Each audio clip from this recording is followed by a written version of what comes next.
రక్షించి మాకు సహాయం చేయమని నిన్ను వేడుకొనుచున్నాము.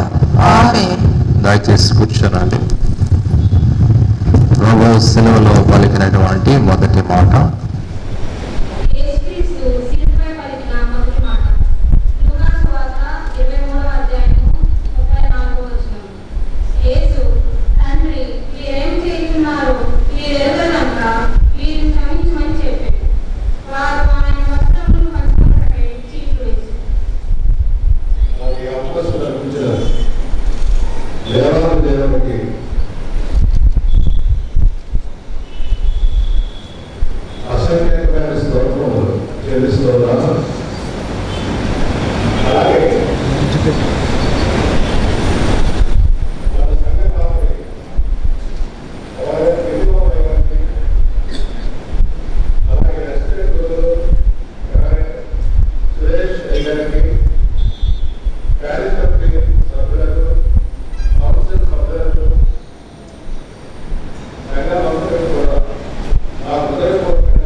లేక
లేకుండా చేశాడు, వేధించాడు, బాధించాడు. 2 సార్లు తన ఈటుతో పొడవబోయాడు, అయినప్పటికీ దేవుడు కాపాడాడు. ఇటువంటి ఈ సౌలు చనిపోయినప్పుడు చూసినట్లయితే మరి దావీదులో దేవుని ప్రేమ ఉన్నది కాబట్టి సౌలు చనిపోయినప్పుడు దావీదు విపరీతంగా ఏడ్చాడు, తన బట్టలు చింపుకున్నాడు. మరి రాజుగారి బట్టలు చింపుకోవడం ఏడవటం చూసి చుట్టుపక్కల ఉన్న వాళ్ళందరూ కూడా ఏడ్చారు. అది దావీదు యొక్క ప్రేమ, క్షమాగుణ. అట్టి క్షమాగుణాన్ని మనం కలిగి ఉండాలి. అలాగే పరిశుద్ధ గ్రంథంలో మనం చూసినట్లయితే, ఆదికాండం చూసినట్లయితే 50వ అధ్యాయం 17వ వచనంలో మరి యోసేపు సొంత అన్నదమ్ములే అతన్ని మరి అమ్మివేస్తారు. చివరికి ఆ యోసేపు ఆ దేశంలో కరువు రావటం, కనాను దేశంలో చివరికి తన సోదరులు, తండ్రి అందరూ కూడా యోసేపు దగ్గరకు రావటం అనేది జరిగింది. సరే, తర్వాత యాకోబు చనిపోతాడు. చనిపోయిన తర్వాత వాళ్ళ యొక్క పాపం, అన్నదమ్ముల యొక్క పాపం వాళ్ళు వెంటాడుతూ ఉంది. 50వ అధ్యాయం 17వ వచనం మనం చూసినట్లయితే, నీ తండ్రి తాను సావకమునకు ఆజ్ఞాపించినదేమనగా, మీరు యోసేపుతో నీ సహోదరులు నీకు కీడు చేస్తే కనుక దయచేసి వారి అపరాధమును, వారి పాపమును క్షమించమని అతనితో చెప్పుడను.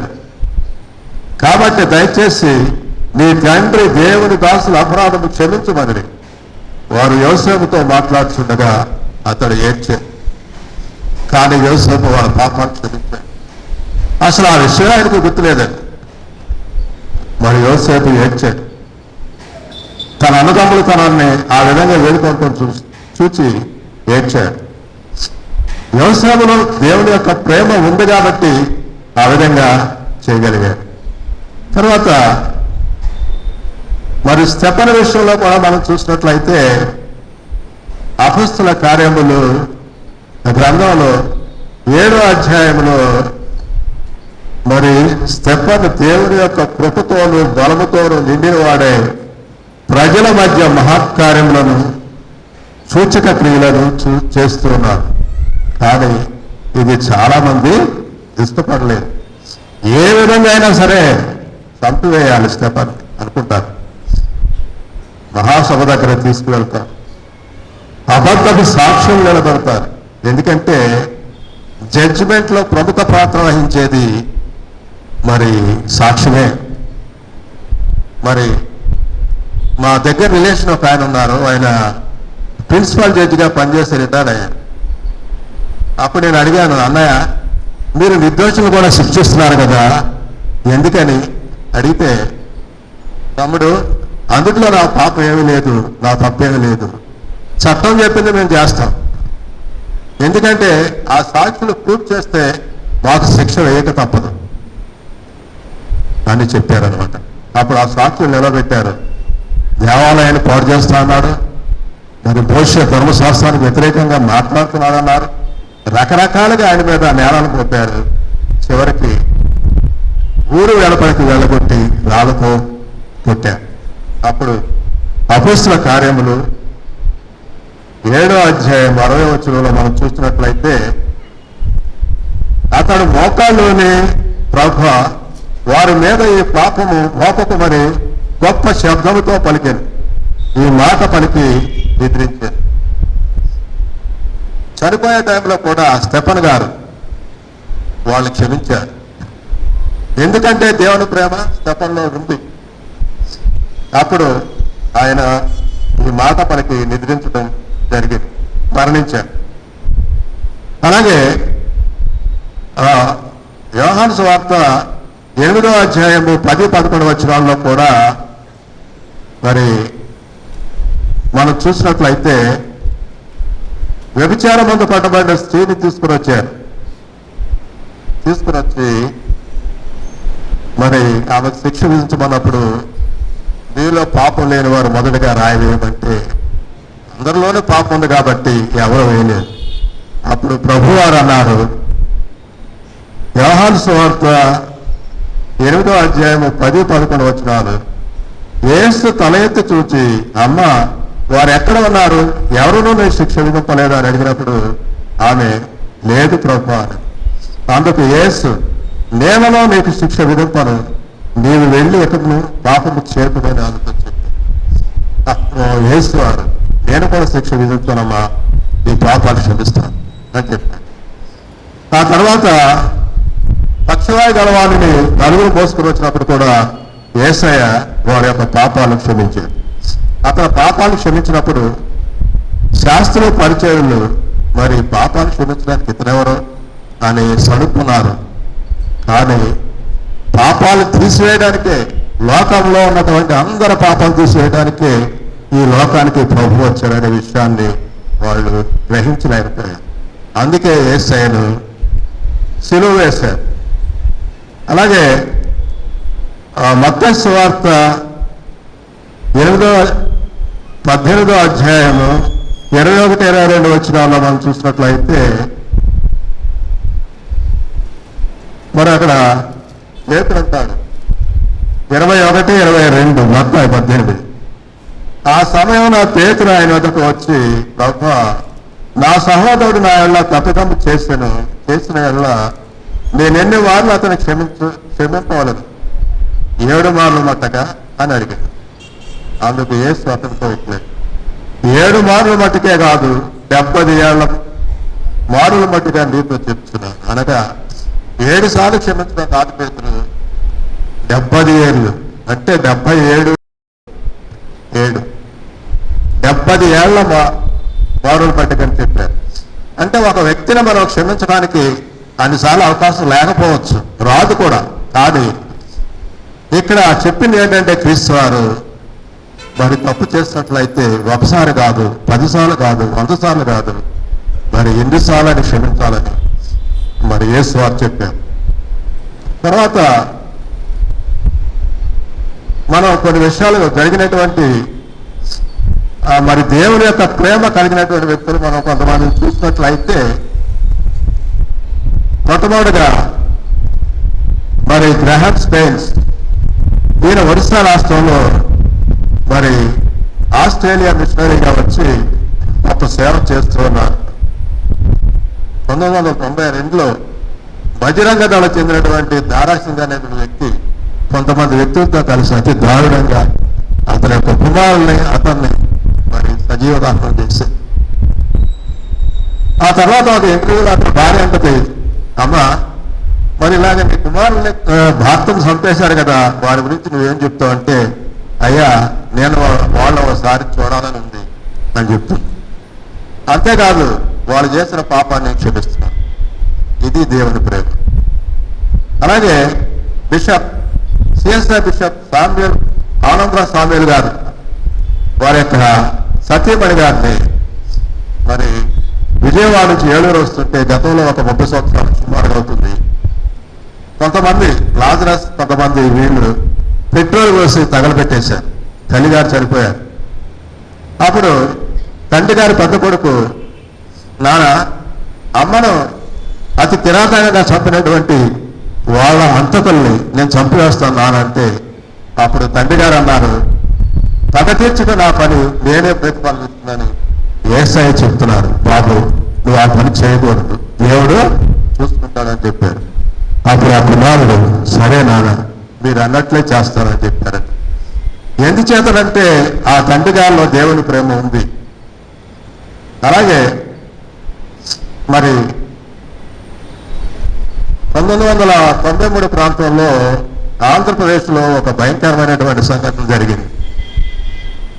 చిలకలూరుపేటలో కొంతమంది హంతకులు, 2 హంతకులు ఒక బస్సు వస్తూ ఉండగా ఆపి పెట్రోల్ బస్సులో ఉన్నటువంటి సుమారు 25 మందిని చంపివేశారు. ఆ తర్వాత వాళ్ళు అరెస్ట్ చేయటం, విచారణ చేయటం జరిగింది. సరే సుప్రీంకోర్టుకి వెళ్ళారు, హైకోర్టుకు వెళ్ళారు, రాష్ట్రపతి గారి దగ్గరికి వెళ్ళారు. ఎవరో కూడా వాళ్ళకి అనుకూలంగా తీర్పు రాలేదు. ఉరి శిక్ష పడింది, ఉరి తీయమనే చెప్పారు. రాష్ట్రపతి గారు కూడా అప్పీల్ చేసుకున్నారు, ఆయన కూడా అదే మాట చెప్పారు. ఆ రోజు రాత్రి తెల్లారుజాము 4 గంటలకు వాళ్ళు విడిదీయవలసి ఉంది. జడ్జి గారు రెడీగా ఉన్నారు, పోలీసులు రెడీగా ఉన్నారు, జైలు అధికారులు రెడీగా ఉన్నారు. మరి ఆ విడిదీసేవాడిని తలారి అంటారు, అతను ట్రయల్స్ చేస్తా ఉన్నాడు. వాళ్ళు దిగాడుగా కూర్చున్నారు. కానీ దేశవ్యాప్తంగా ప్రజా సంఘాల వాళ్ళు ర్యాలీలు చేస్తూ ఉన్నారు. ఉరిశిక్ష అనేది భారతదేశంలో తీసివేయాలి, అన్యాయం, అక్రమం. ప్రజా సంఘాలు, కుల సంఘాలు, మత సంఘాలు రాత్రి అంతా కూడా ర్యాలీలు జరుగుతూనే ఉన్నాయి దేశవ్యాప్తంగా. రాత్రి 2 గంటలకు ఒక అద్భుతం దేవుడు చేశాడు. రాష్ట్రపతి గారి నుండి ఫ్యాక్స్ మెసేజ్, ఆ హంతకులు నేను క్షమిస్తున్నాను. అప్పుడు ఆ హంతకులు కోరుకున్నది ఏంటో తెలుసండి, వెంటనే మాకు బాప్టిజం ఒప్పించండి, ఏం లేట్ చేయదు అని జైలు అధికారులు అడిగారు. అలాగే మరి కొంతమంది గొప్ప వ్యక్తులు, నేను ముగిస్తున్నానండి, కొంతమంది గొప్ప వ్యక్తులు క్షమాపణ గురించి ఏం చెప్పారో చూసినట్లయితే మహాత్మా గాంధీ అంటారు, బలహీనులు ఎప్పటికీ క్షమించలేరు, క్షమాపణ బలవంతుల లక్షణం. సెయింట్హుడ్ మదర్ తెరిస్సా, మొదట క్షమాపణ చెప్పినవాడు అత్యంత ధైర్యవంతుడు, మొదట క్షమించేవాడు అత్యంత బలవంతుడు, మొదట మరిచిపోయేవాడు అత్యంత సంతోషకరమైనవాడు. అలాగే నెల్సన్ మండేలా అంటాడు, సౌత్ ఆఫ్రికా మాజీ అధ్యక్షుడు, మనకు లోతైన గాయం అయినప్పుడు మనం క్షమించే వరకు ఎప్పటికీ గాయం నయం కాదు అని చెప్తాడు. ఎట్లా ప్రపంచ నియంత మరి 60 లక్షల మంది యూదుల్ని కఠినాతి కఠినంగా మరి శిక్షించినప్పటికీ, చంపివేసినప్పటికీ అతనిలో కూడా ఎక్కడో దేవుని ప్రేమ కనిపిస్తుంది. ఒక మాట అంటారు, మీరు 60 లక్షల మంది యూదులు ఊచకోత కోసారు కదా, ఏంటి కారణం అని అడిగితే, అవునయ్యా కోశాను, అదే యూదులు యేసుక్రీస్తు వారిని అతి దారుణంగా శిలువ మీద చంపారు కదా అనే ఒక మాట పలుకుతారు. అంటే అతను పలికింది రైట్ అని నేను చెప్పట్లేదు, ఎందుకంటే లేఖనాలు నెరవేర్పదు. కాబట్టి క్షమాగుణం అనేది ప్రతి వారికి అవసరం. ఒక ఇంట్లోని అత్త కోడలు అత్త, తల్లి తండ్రి అందరూ కూడా మరి మనశ్శాంతి లేకుండా ఉంటున్నారంటే క్షమాగుణం లేకపోవడమే. క్షమాగుణం అలవాటు చేసుకోవాల్సిన అవసరం మనకుంది. మరి అట్టి కృపను వేస్తాయి అనుగ్రహించిన గాక. ప్రభు ఇప్పటి వరకు కొన్ని మాటలు నా చేత పలికించారు మీకు అన్న ప్రభు. మరి క్షమాగుణం లేక ప్రభు ఈనాడు ప్రపంచంలో ఎన్నో యుద్ధాలు, ఘోరాలు, నేరాలు జరుగుతున్నాయి ప్రభు. అటు క్షమాగుణాన్ని మా సంఘర్షణకు మాకు యావత్ ప్రపంచానికి ప్రసాదించని దేవాన్ని యేసయ్య పుణ్యనామం ద్వారా వేడుకొంచున్నాం తండ్రి. ఆమేన్.